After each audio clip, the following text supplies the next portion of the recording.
Hey folks, Alan Mandic, the Hot Rod Hippie here. Today's video, we're going to be answering a question I've been asked many times. That is, how do I become a custom car builder?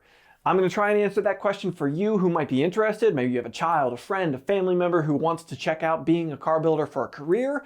And if you're not particularly interested in that yourself, maybe you'll be interested in hearing where it is that my career has come from. So let's check it out. Hey, do you want to help me produce the best quality content that I can for you? The best how-tos, tool tips, technical videos? Well, check out my Patreon account, patreon.com/HotRodHippie. That directly supports this channel so that I can help to produce the best quality videos for you. I've got a limited offer right now. If you sign up at any of the tiers, even the $1 level, you'll get yourself one of these limited edition postcards with a photograph that I took at SEMA 2019 and a personal message from me to you. I'm going to try and tell you what I think is the best path to follow as far as getting into being a custom car builder, and this isn't necessarily the path that I took. I'm going to present it to you with the experience of what it is that I have done to get where I am, and then after that I'm going to give you a quick recap of where it is that I have come from in my career as a custom car builder, so you can kind of get a picture of what I'm talking about here. If whoever is asking this question is still in high school, junior high, something like that, I highly recommend that they take as many tech courses, classes as they can. I was big on wood shop, metalworking shop when I was in high school. Now I understand those have gone by the wayside in many places, but they do still exist out there in some way, shape, and form. You can check out this tour I took of a shop in West New York, New Jersey, where they have a STEAM program. STEM programs are pretty big out there where they're talking about robotics and engineering, a little bit of math, some of the physics that are involved in that stuff. Those are very important aspects when you're talking about custom car building. So even if you don't have a metalworking class, maybe you have an engineering class, maybe you have a robotics class, you would be surprised how much of that in this day and age will cross over into custom car building. Those technical concepts, even if the ideas that you're working on don't directly apply, the mindset that goes into them will apply to custom car building. And along with that, okay, maybe your school doesn't offer a welding program. Maybe there's a secondary course, a local vocational school, a local junior college or something that does offer nighttime classes in welding, in metalworking, in these different concepts. Consider taking some of those courses as well. One of the best things that I can tell you, probably the biggest thing that I can tell you, is keep an open mind. Do not think you have it all figured out. I have been doing this for years now. I am in my 30s and I am still learning on a regular basis, and I'm always trying to take information that people are willing to give me and compile it into the person that I am today. If you take information from every source that you can get it and put it in your mind and you try to sort it out, eventually you will learn what is the bad stuff, what is the good stuff, and maybe you can figure out that there was a grain of truth in the bad stuff as well. I highly recommend nowadays folks have so many resources to check out. Check out a whole bunch of YouTube videos, honestly. Myself, not to toot my own horn, but I am teaching stuff on here for free. You can check out my demonstrations on hammer forming and dent repair and trying to show you folks information. Even my tool reviews generally have some information about the way things should be used, the proper way to use a grinder, the proper way to use a body hammer. And there are other great folks on here, like Ron Covell has excellent videos with little snippets from his video series that you can get. You can also buy his DVDs to get some great information from there. I own a handful of them, and I have picked up information from every single one of the ones that I have seen. You also have Laz over at Laz's Metal Shaping, does excellent video series, as well as folks like Trev at Trev's blog. He teaches all kinds of stuff within his videos showing how he's doing things. There is excellent information out there you need to consider checking out, taking in that information. It is all around you. When I was younger, it was all about magazines, forums, taking all of this information that I could get that was mostly garbage and putting it together into the concepts that I use today and still on a regular basis. I would highly recommend taking any classes and workshops that you can. Ron Covell travels not only around the country, but also into other countries to give metal shaping demonstrations, and he's always willing to listen and answer your questions and try to help you as best as he can.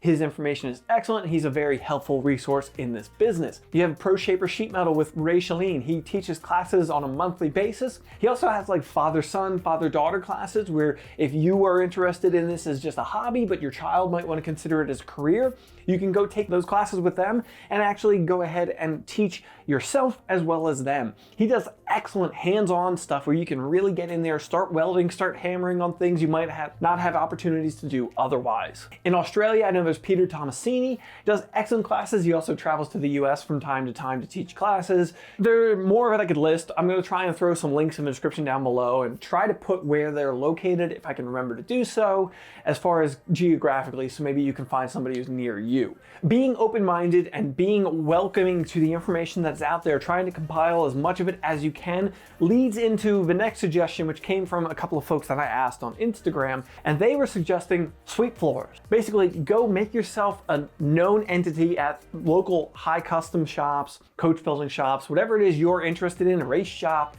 Try and go over there and check them out and see if you can't get a part-time job sweeping the floor in that place just to get your foot in the door. If you get your foot in the door, if you watch what's going on, if all you're doing is sweeping, but you're watching what it is people are doing and seeing how they're jigging things up and how they're setting things up, that will start to put some information into your head. And folks will take notice that you are taking notice. If they know that you're taking welding classes at the local tech school, if they know that you're going to a technical college to try and learn this stuff, you're working in a general repair shop by day, they know that kind of stuff. They can see your dedication. They will be more willing to help you, teach you, and maybe take you under their wing. The last suggestion I have is a technical school. Now, this is a really hard one to go down the path of because some shops may not want you to have a technical school background because they feel like they're going to have to unteach you the stuff that they taught you at school.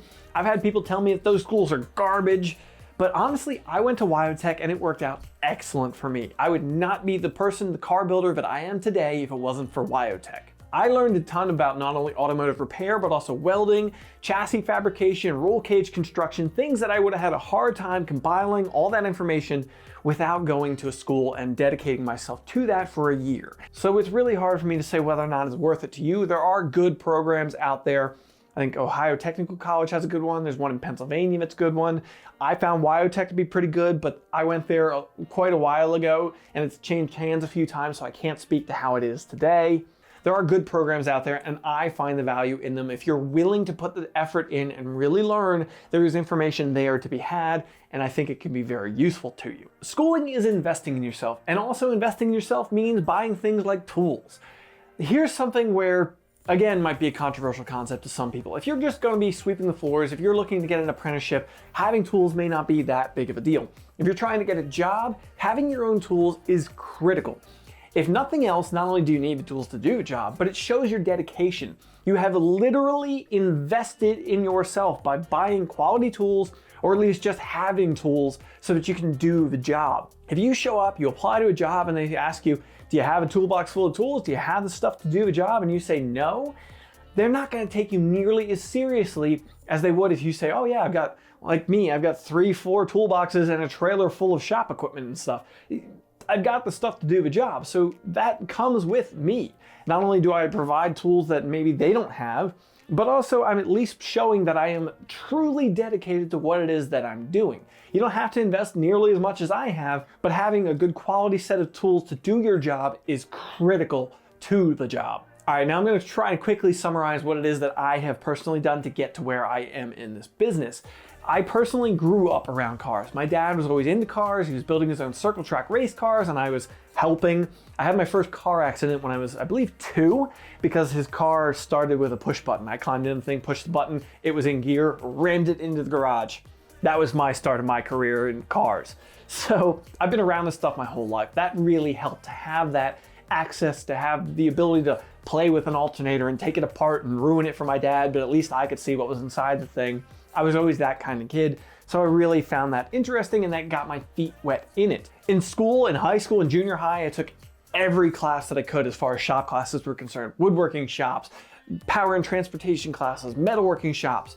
I was in those classes so much, I took so many of them, that I actually had a standing hall pass from my metalworking teacher that anytime I had a study hall, I would just ditch study hall and go to the metalworking shop and hang out there. I was there 2, 3, 4 periods a day sometimes, and it was my home away from home. Mr. Ward, thank you so much. If you ever see this, I greatly appreciate you. I would not be the person that I am today if it was not for you and your classes. After school, I went to WyoTech. I found WyoTech to be very valuable for me. I learned automotive technology, not auto body there. because I knew that I was more of a fixing things person. So I was working on engine repair and chassis and suspension and alignments, and that was really useful for me, especially when I went to work later as just general automotive repair. While at WireTech, I took a chassis fabrication course, which at the time was more of my focus. I liked building frames and roll cages and suspensions, so that was the focus that I had then. So I was learning suspension geometry, roll cage design, MIG and TIG welding, plasma cutting, very valuable skills that I still use excessively today. After WireTech, I went and worked in dealerships and learned a ton just by listening and absorbing anything any of the master techs were willing to teach me, show me, help me learn. They took the schooling that I had and helped me figure it out into a real world scenario and the way that it would actually apply to the way things worked. When I was sick and tired of being a number in a dealership, I went ahead and moved out of that and went try to find a job somewhere else and really couldn't. So I opened a franchise selling tools, Matco tools to be specific.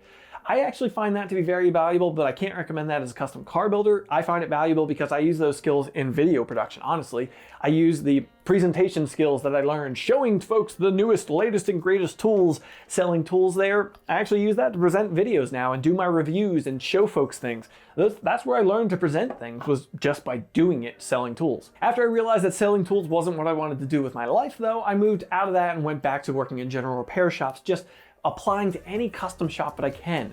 And while I was doing that, I lucked into finding a small, tiny hot rod shop that wasn't paying very well and was working on not the greatest projects. It was all older driver stuff, but honestly, I got to work on the classic cars that I wanted to, and I dove in head first. From there, I took every class that I could. I downloaded every video that I could. I bought DVDs from like Ron Covell. I went and took metal shaping classes, and I absorbed all the information that I could to turn myself into a better tech and outgrow the shop that I was in. I've even taken back steps as far as adulthood is concerned. At one point, I just took a big pay cut to go work for somebody so that I could just learn, because I knew they had information that I wanted to learn, and I did, and I picked up as much as I could at that job. Working in the shop that I'm in now, A-Class Act Auto in Ringe, New Hampshire, we're doing classic car restoration and customization. It's not as wild and crazy a build as I would like, probably, but it's good quality work, and I really appreciate that. The folks there are dedicated to doing a good job, and I love that about that job. There's no one path, and honestly, truly, there's a lot of luck involved with getting into this business. All right, folks, I hope this video hasn't been too much of a rant and ramble situation. I hope I answered this as best as I can. This is a really difficult question to answer. Anybody that I have asked this question to try and get input from them to help me flesh this video out, they all said the same thing. Oof, that's a hard question to answer, but it is one we all get from time to time. So I hope I answered it for you at least a little bit, or gave you my perspective on where things are as far as I consider getting into this business. Take every opportunity you can to learn, take in as much information as you can, broaden your horizons, and just be open to taking in all that information and figuring out what works for you. Keep on plugging away, be dedicated, and folks will take notice. All right, folks, that's gonna wrap it up for this video. I hope you found it interesting. If you did, please go ahead and drop it a like. It really helps out. Let me know in the comments down below what you thought about this video, what your opinion of how to get into this business is. Let me know in the comments down below. Check out the Patreon account, patreon.com/HotRodHippie. Help me to produce videos for you folks. Subscribe to keep up to date with all the content every week. Thanks for coming around, folks.